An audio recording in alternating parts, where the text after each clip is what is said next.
नमस्कार मित्रांनो, मी आपले आवाज 55 न्यूज या यूट्यूब चॅनल मध्ये आपले सहर्ष स्वागत करीत आहोत की माढा तालुक्यातील शेतकऱ्यांचा आवाज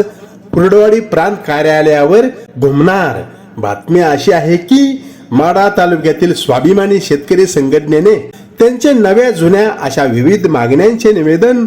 सोलापूर जिल्हा स्वाभिमानी शेतकरी संघटनेचे प्रवक्ते माननीय प्राध्यापक मालोजी आडकर,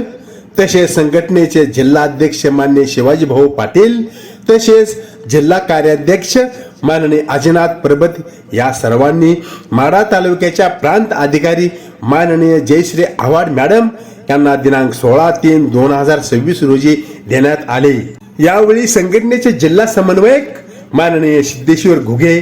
माढा तालुका अध्यक्ष माननीय सत्यवान गायकवाड, माढा तालुका उपाध्यक्ष बापू मेजर, नवनाथ उबाळे, राजाभाऊ शिंदे, अमोल उबाळे, तांदळवाडीचे सूरज गवळी साहेब, शंभू पाटील, दत्तात्रय पाटेकर, दारबळशिनाचे नागाभाऊ बारबोले इत्यादी शेतकरी व नेते निवेदन देतेवेळी उपस्थित होते. अशा वेळी त्यांच्या निवेदनात त्यांनी 2025 या वर्षांचा दोन्ही हंगामांचा सर्व पिकांचा द्राक्षासह विमा मिळावा, तसेच मागणी असलेल्या आणि रखडलेल्या PM किसान योजनेचा लाभ शेतकऱ्यांना मिळावा,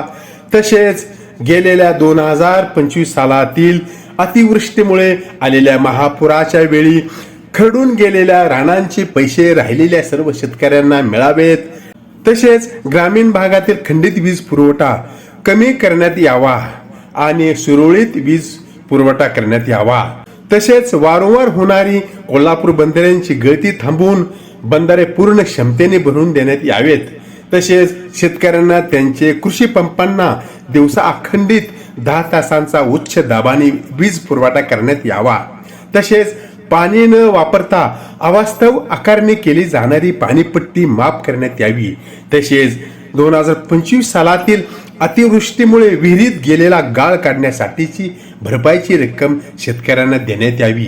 इत्यादी शेतकऱ्यांच्या मागणींचे निवेदन उपविभागीय अधिकारी कुर्डवाडी व उपविभागीय अभियंता भीमा विकास कुर्डवाडी यांच्यासह संबंधित एकूण 9 कार्यालयांना देण्यात आलेले आहे. तसेच हे निवेदन देताना शेतकऱ्यांनी या सर्व मागणींची पूर्तता ताबडतोब करण्यात यावी, अन्यथा सोमवार दिनांक 23/3/2026 रोजी सकाळी ठीक 11 वाजता